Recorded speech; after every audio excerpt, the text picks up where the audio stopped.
Procura con diligencia presentarte a Dios aprobado, como obrero que no tiene de qué avergonzarse, que maneja con precisión la palabra de verdad. Bienvenidos a un tiempo de reflexión, estudio y conversación de la palabra de Dios, donde juntos buscamos su guía para vivir en su verdad. Aquí comienza Aprendiendo Juntos en Armonía. Sean todos muy bienvenidos un día más a una nueva clase, ¿cierto?, de este programa Aprendiendo Juntos y en Armonía.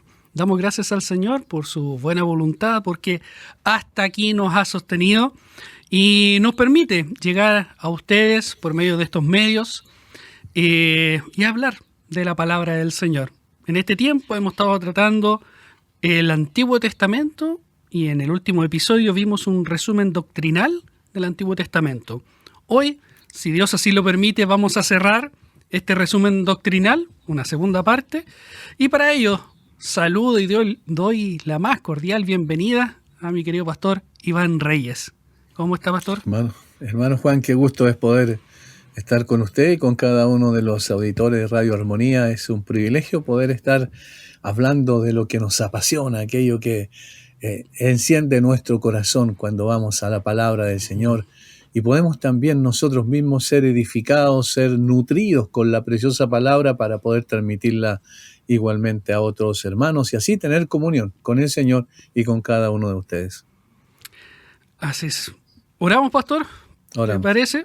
Señor, te damos gracias por este maravilloso tiempo que nos das, de que una vez más, Señor, así lo permites.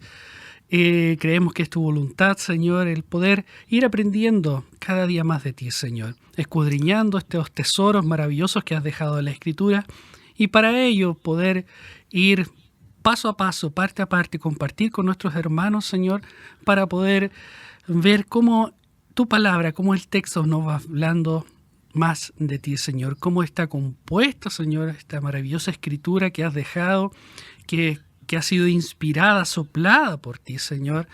Te damos gracias por el alcance que ésta ha tenido, Señor, y el impacto en cada una de nuestras vidas. Esperamos, Señor, que puedas alcanzar a muchos todavía, Señor, alcanzar con esta maravillosa salvación por medio de Jesucristo, y nosotros poder cada día proclamar este glorioso evangelio. Te damos gracias y te rogamos que nos acompañes en este día y nos guíes, Señor, en todo momento. En el nombre de Jesús te lo pedimos. Amén. Amén. Resumen doctrinal, entonces, pastor, parte 2. Exacto. Si quiere partir con algo, si quiere partir ahí un poquito con lo que fue la primera parte. Sí, en la primera parte estuvimos viendo sintetizando algo sumamente importante, que desde el principio se hace necesario que se establezcan estas tres verdades. Primero, el hombre es pecador, no puede salvarse a sí mismo.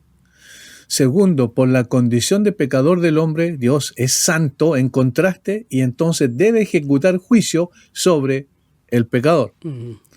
Tercero, Dios es también misericordioso y por eso ideó una forma, estableció un camino para acercarse a Él y tener comunión con Él, que era a través del ejercicio de su juicio, es decir, de ejecutar su juicio sobre el pecado y poder darle la oportunidad al hombre a poder acercarse a Él, porque Él colocó un sustituto para que el hombre pecador no muriera, sino que un animal inocente moría en su lugar.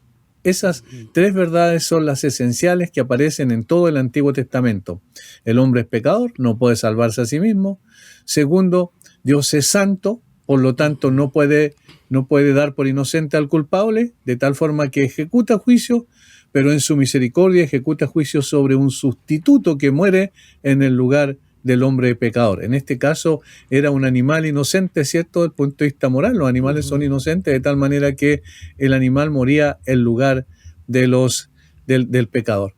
Por lo tanto, se introdujo la idea del sacrificio como de un sustituto, y eso lo vemos, por ejemplo, en Génesis capítulo 22, cuando el Señor le pide a Abraham que sacrifique a su hijo, y una vez que está a punto de sacrificarlo, el Señor le dice que mire hacia atrás, hay un carnero trabado por sus cuernos en un zarzal, tómalo y sacrifícalo en lugar de tu hijo. En lugar de, eso es lo que significa que es un sacrificio sustitutivo, es decir, muere en el lugar de Isaac. Luego, en la Pascua, cuando tenemos ahí en Éxodo capítulo 12, tenemos otra vez el segundo ejemplo, donde el cordero que era tomado y escogido particularmente, corderos sin mancha, sin ningún tipo de rasguño, un cordero que en el sentido humano perfecto, que era sacrificado también el 14 de Nisán, para que cuando pasara el ángel vengador ahí ejecutando juicio sobre los primogénitos en Egipto, pasase por alto, ahí la palabra Pesach, pasar por alto, Pascua, que nosotros tenemos en nuestro lenguaje, de tal forma que pasaba por alto porque los dinteles de las puertas de esa casa estaban manchados con la sangre de ese cordero que había sido un sustituto, había muerto en lugar de los primogénitos de los israelitas en este caso, ¿cierto? Y tenemos también que ese concepto allí bastante claro, que el sustituto es el que lleva el castigo que todos los hombres merecían, y entonces mueren ese sustituto en lugar del culpable. Y decimos que es un sustituto penal, porque hizo la expiación, al igual que en el día de la expiación, donde el castigo no solo era servido, sino que la relación con Dios era restaurada. Es decir, había una relación y una comunión con Dios que se podía establecer cuando se llevaba un animal inocente que moría en el lugar del culpable. Todo el Antiguo Testamento, entonces, gradualmente se construye sobre esta idea del sacrificio. Primero, les estaba enseñando sobre su santidad y su pasión por la santidad. Segundo, les estaba enseñando que el pecado es grave y mortalmente grave porque es una aberración a su santidad.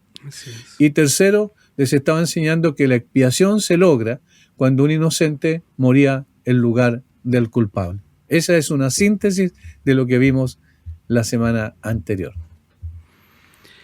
Hoy entonces, ¿con qué vamos a continuar en esta segunda parte?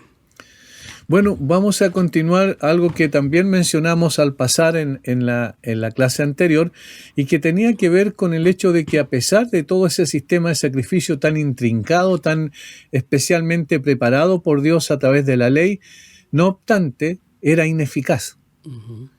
Y decimos, pero ¿cómo? Entonces, ¿para qué el Señor lo estableció si era ineficaz? Bueno, porque el propósito era ser un elemento pedagógico para instruirnos sobre la necesidad de un sacrificio perfecto. Y entonces el sacrificio en sí de los animales en el Antiguo Testamento no era perfecto. Por eso el autor de Hebreos lo dice claramente en el capítulo 10, versículos 1 al 3, que la sangre de los machos cabríos y de los animales no pueden quitar el pecado. De tal forma que lo que hacían circunstancialmente era cubrir el pecado, y entonces se estaba apuntando a la necesidad de un sacrificio perfecto. Ahora, ¿cómo podemos verlo a eso? Bueno, en el día de la expiación, día en el que se presentaba una ofrenda especial por el pecado de toda la nación, es especialmente interesante que ese ritual tuviera que repetirse anualmente. ¿Por qué debía repetirse anualmente? ¿Por qué? Porque el pueblo se encontraba en un estado de pecado y ningún sacrificio de animales podía remover su culpa. Esa era la razón por la cual era reiterativo, repetitivo, porque si hubiera un sacrificio que fuese suficiente, entonces ya no era necesario el próximo año nuevamente, en el día de la expiación, volver a hacer el mismo ritual y volver a sacrificar a los animales como se hacía comúnmente. No había un sacrificio perfecto todavía. De lo contrario, el pueblo podría haber dejado de ofrecer sacrificio. En su lugar, estos sacrificios imperfectos señalaban o resaltaban el hecho de que Dios es santo, que el pecado nos separa de Dios y que Él provee un camino para el perdón de los pecados. El Antiguo Testamento explora muchas posibles soluciones diferentes al problema del pecado, pero finalmente termina con las manos vacías. ¿Por qué? Bueno, esta es una de las razones por las cuales termina con la maldición de Dios. Pensemos un poquito en esto. Génesis capítulo 3, Por el pecado Dios maldice a la serpiente y al hombre y a la mujer, ¿cierto? Eso es lo que tenemos en Génesis capítulo 3, versículo 7 en adelante. Y si vamos a la última página del Antiguo Testamento, que es del profeta Malaquías, bueno, lo que vemos ahí, ¿qué es lo que es? Que refiriéndose al segundo Elías, al que había prometido que vendría como precursor del Señor Jesucristo, del Mesías, que sería Juan el Bautista, ¿verdad? Lo vemos después en el Nuevo Testamento. Sí. Él haría volver los corazones de los padres hacia los hijos y el corazón de los hijos hacia los padres. No sea que yo venga y hiera la tierra, dice el Señor. ¿Con qué? Con maldición. Capítulo 4, versículo 6. Notemos, maldición al inicio, Génesis capítulo 3, maldición al final, Malaquías capítulo 4. Todavía entonces, durante todo el proceso, la maldición no había sido quitada. En el mismo lugar en que comenzamos Génesis 3, termina Malaquías capítulo 4. Eso nos dice que durante todo el Antiguo Testamento el sistema de sacrificio no fue ideado para quitar definitivamente el pecado y terminar con la maldición, sino que para circunstancialmente llevarlo al hombre a tener una comunión con el Señor a través de que los sacrificios, los pecados eran cubiertos circunstancialmente a través del sacrificio de los animales. Pero se requería un sacrificio perfecto, por eso todavía la maldición estaba presente. Y ahí terminamos con este contraste, ¿cierto? Terminando en esta maldición, pero dándonos también esta maravillosa esperanza posteriormente. Totalmente, y eso lo tenemos. Usted acaba de mostrar las dos cosas. Maldición por un lado, ¿cierto? Como hemos visto, pero por otro lado esperanza. ¿Dónde lo tenemos? En el mismo carácter de Dios.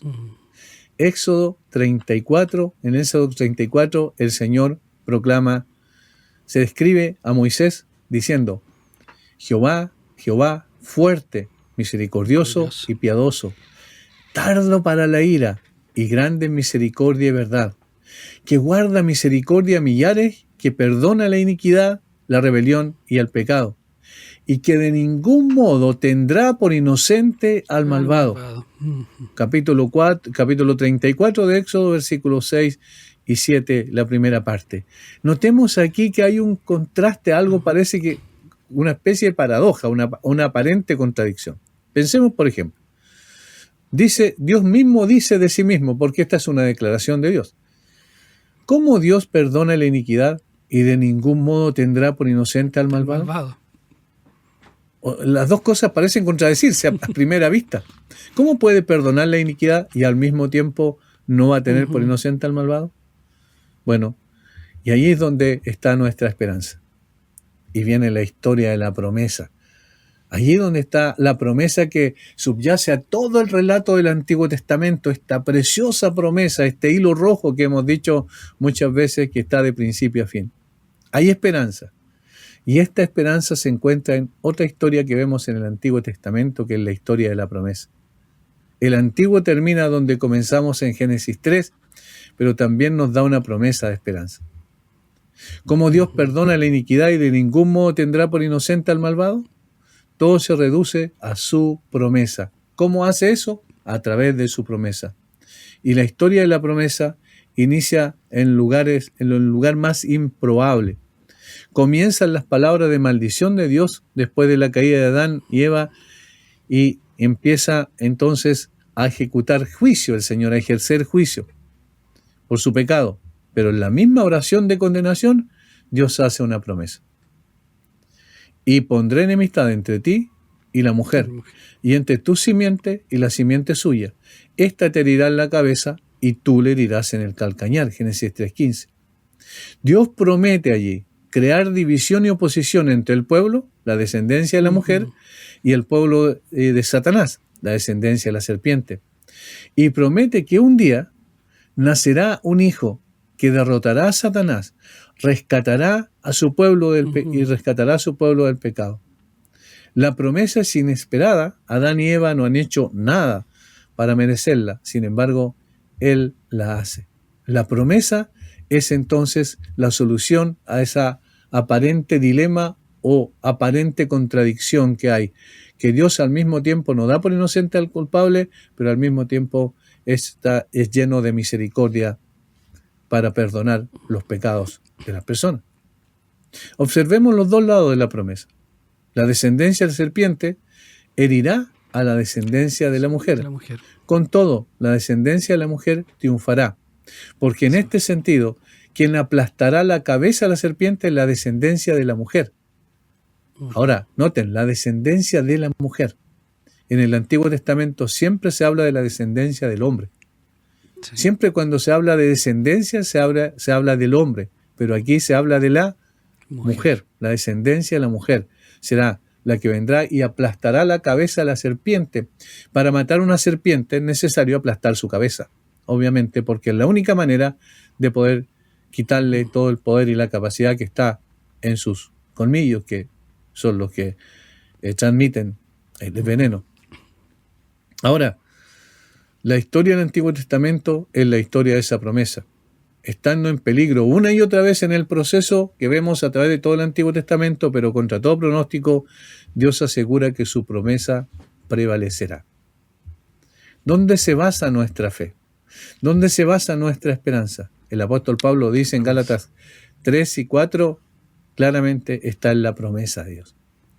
La fe no descansa en lo que nosotros podemos hacer, no descansa en nuestras capacidades y facultades que supuestamente tenemos para agradar a Dios, sino descansa en la promesa, porque la promesa, la simiente, como dice Pablo, no dice las simientes, sino la simiente, la cual es Cristo, es la única que puede producir ese efecto glorioso de, por un lado, no dar por inocente al culpable y colocar entonces a su hijo en el lugar de los culpables para descargar toda su justa ira, y por otro lado, ese mismo hecho nos da la posibilidad de nosotros ser tratados con misericordia. No por lo que hemos ganado, no por lo que hemos hecho, sino por lo que otro ha hecho en nuestro favor. El Señor perdona nuestros pecados. Entonces, no da por inocente al culpable, porque ejecuta su juicio en su Hijo, pero al mismo tiempo perdona nuestros pecados gracias a ese sacrificio perfecto. Esa gracia inmerecida. Absolutamente.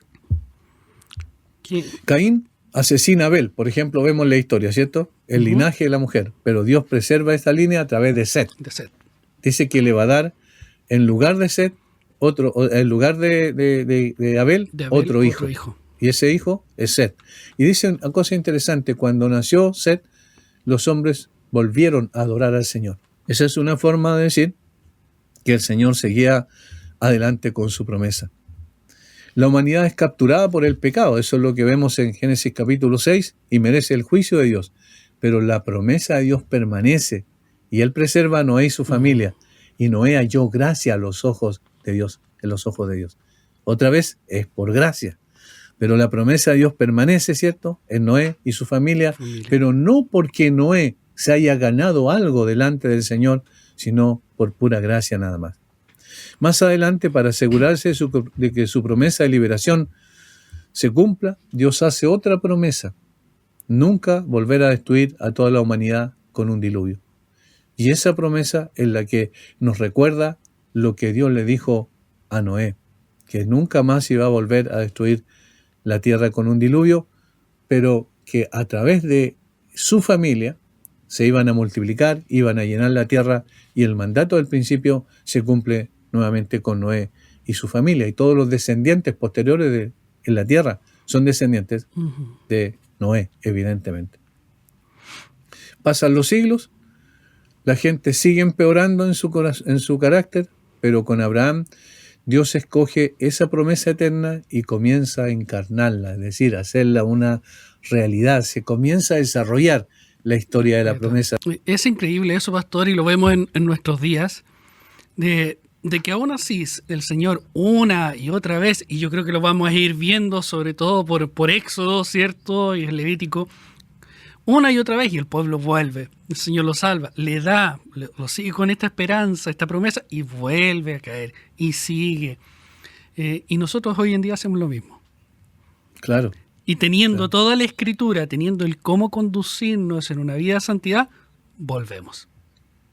Totalmente, porque eso muestra esta declaración enfática, doctrinal del Antiguo Testamento. El hombre es pecador y no puede zafarse a sí mismo de esa condición. Así es. Necesita la intervención de Dios.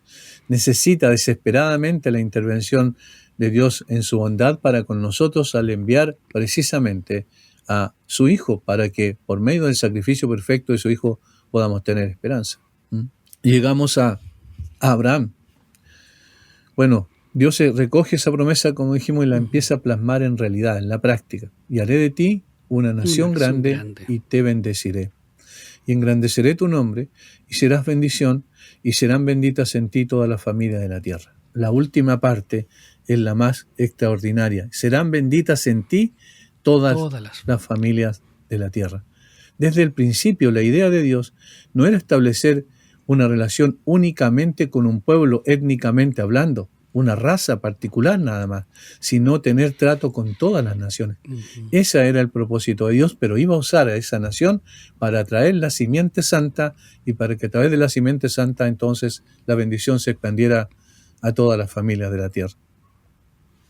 Eso es reiterado después en el 22:18, en el capítulo 22, versículo 18 de Génesis, también en Isaac, en el 26, capítulo 3, y a Jacob en el capítulo 48, versículo 3. Es decir, estos son los tres patriarcas principales que vemos en el Antiguo Testamento y con los cuales Dios hace este pacto abrámico que se conoce normalmente, pero que fue reiterado a su hijo Isaac y a su nieto Jacob.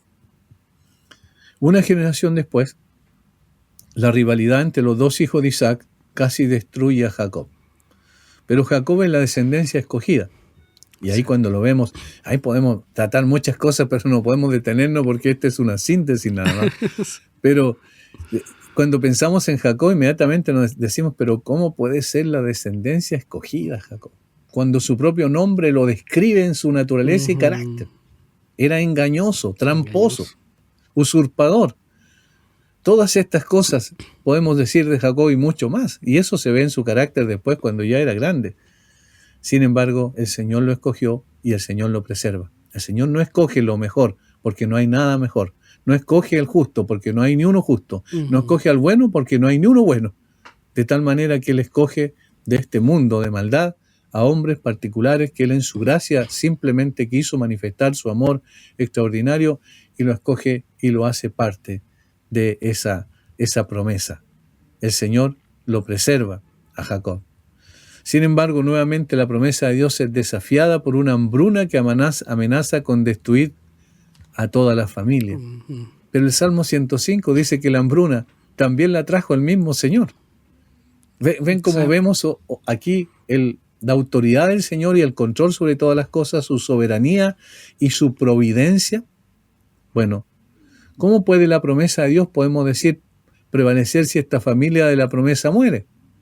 Sorprendentemente, Dios usa la esclavitud, la prisión y el sufrimiento de José. Lo envía a José, pero quienes lo llevan o lo venden a los mercaderes que finalmente lo llevan a Egipto, son los hermanos de José por odiosidad y aborrecimiento hacia José.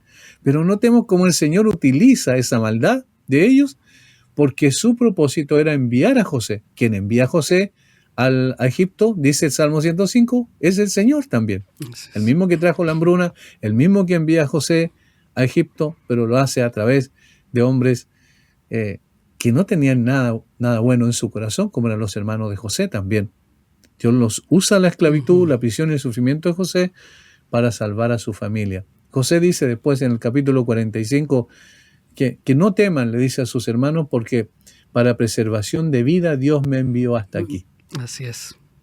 De tal manera que el Señor transforma lo bueno, lo malo quiero decir, en algo bueno para cumplir sus propósitos eternos y soberanos. Él toma lo que sus hermanos pretendieron hacer como un mal y lo convierte en salvación y rescate solo para la familia escogida, no solo para la familia escogida, sino también para las naciones vecinas. Eso lo tenemos en Génesis 45, versículos 4 al 9. Una vez más, la descendencia de la serpiente levanta su cabeza cuando los descendientes de Jacob son esclavizados en Egipto. y toda la generación de niños es asesinada por orden de Faraón, en Éxodo capítulo 1. Capítulo 1. Pero nuevamente Dios es fiel al pacto de Abraham, con Abraham, y Él preserva la vida de Moisés y lo usa para rescatar a su pueblo de la esclavitud.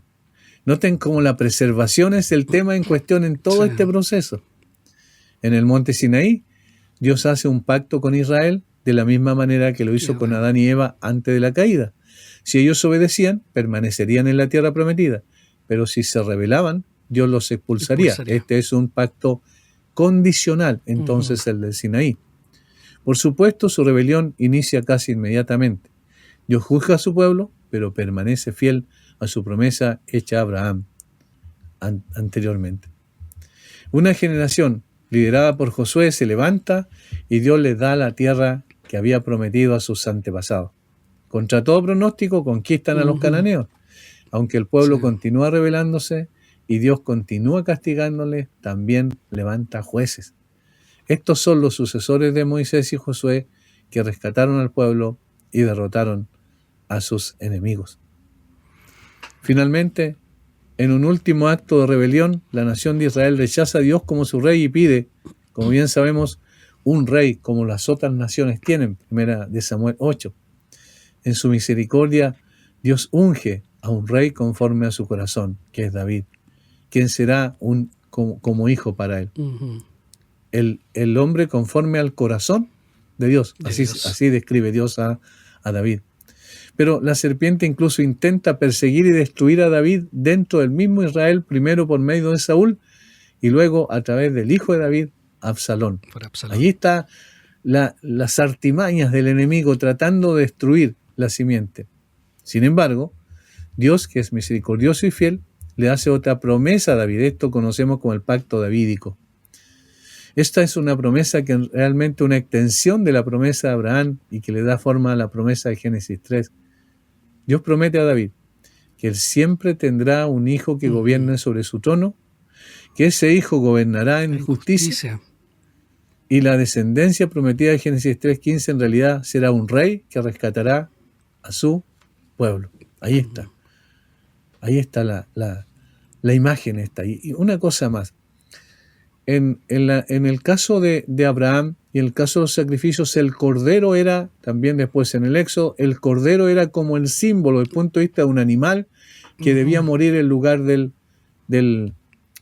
culpable, ¿verdad? El sustituto. Ahora, después en el pacto que Dios, en la promesa que Dios le hace a David, es un rey el que viene. Y es muy interesante, porque en Apocalipsis capítulo 5, aparece el Señor Jesucristo en escena como la raíz de David. La raíz de David, pero también el león de la tribu de Judá. Por un lado humillación, por otro lado exaltación. ¿Y cómo aparece este? Como el cordero como inmolado. Cordero que fue inmolado. Mire interesante, el cordero que se relaciona con los sacrificios en el Antiguo Testamento y el león que se relaciona con el rey. Primero el Señor Jesucristo viene como el Cordero de Dios que quita el pecado del mundo y luego vuelve como el león de la tribu de Judá. Qué maravillosas promesas y cumplimiento de ellas. Todo lo que... ¿Cómo va orquestando Dios todo esto? Y lo vemos en el desarrollo de toda la Escritura.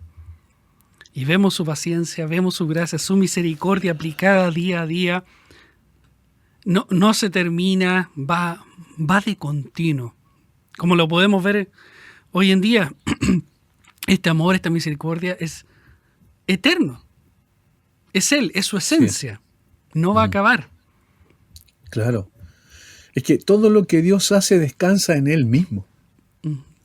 Nada del plan de Dios descansa en lo que nosotros podemos hacer. Así es.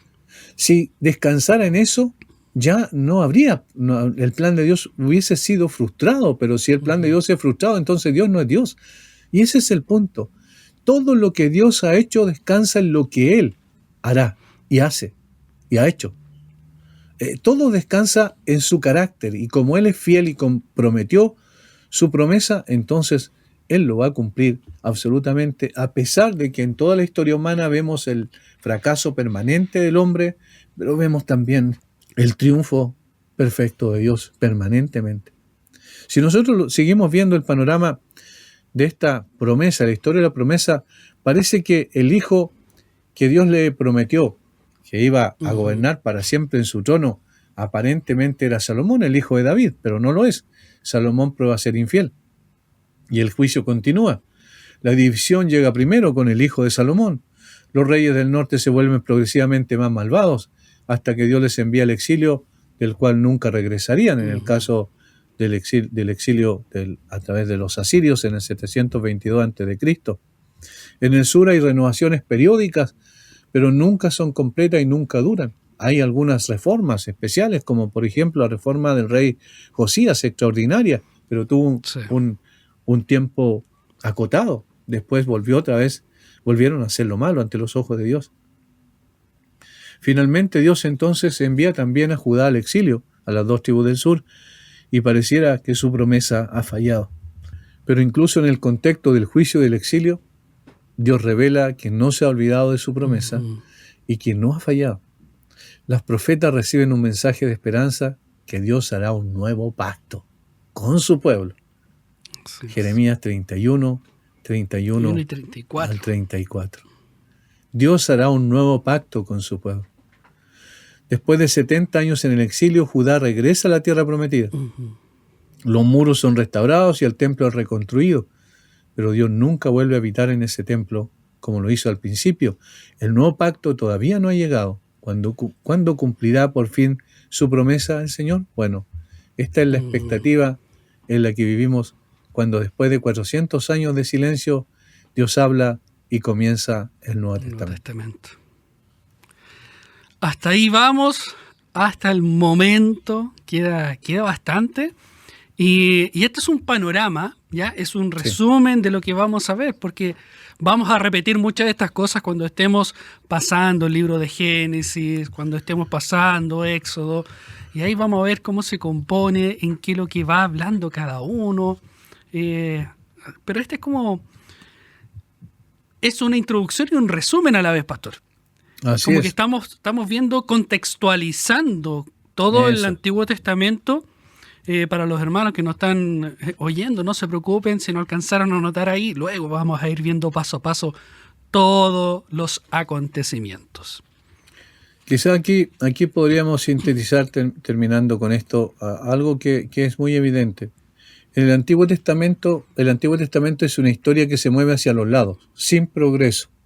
Es decir, parece que no avanza. Se sugieren e intentan muchas soluciones para nuestros pecados que solo terminan en fracaso. Eso es lo primero que vemos. Así que para el final de Malaquías no estamos mejor de lo que encontrábamos en Génesis capítulo 3. Excepto que sabemos de hecho que no podemos salvarnos a nosotros mismos. Entonces, por un lado, podemos bajar la cabeza y decir, no hay esperanza. Pero por otra parte, el Antiguo Testamento es una historia de movimiento progresivo hacia adelante, porque es la historia de la promesa. Así es. Entonces Dios gradualmente revela más y más acerca de su perfecto plan para redimir a un pueblo para sí. Y mientras esa promesa cobra vida, la esperanza nace de la desesperación del pecado y el escenario es preparado para Jesucristo. Él vivirá como el perfecto Israel, morirá como nuestro sustituto, el perfecto Cordero de la Pascua. Por su muerte a nuestro favor y su resurrección de entre los muertos, nos reconciliará con Dios, como dice Pablo en Romanos 3, con la mira de manifestar en este tiempo su justicia, a fin de que Él sea el justo y el que justifica al que es de la fe de Jesús. Justo y el que justifica a los pecadores, perdonador y el que de ningún modo tendrá por inocente al malvado. Las promesas que Dios hizo durante todos estos siglos encuentran su respuesta en Jesús. La respuesta al enigma del Antiguo Testamento es el mensaje de las Escrituras hebreas.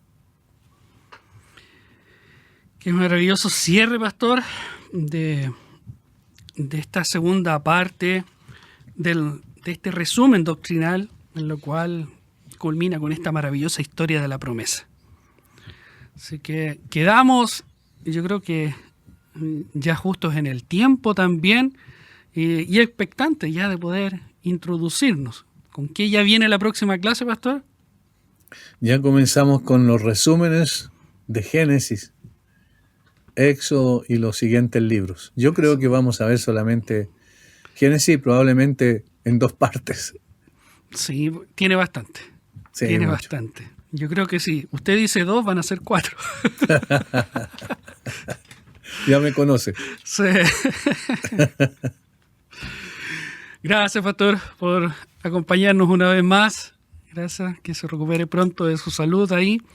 Y a cada uno de nuestros hermanos, agradecerles por acompañarnos día a día, por seguir y por compartir también cada programa. Así como es de edificación para nosotros, creemos que también en Cristo va a ser de edificación para muchos más. Así que comparta ahí esto, republique, ¿cierto? Vaya de los avisos, ponga ahí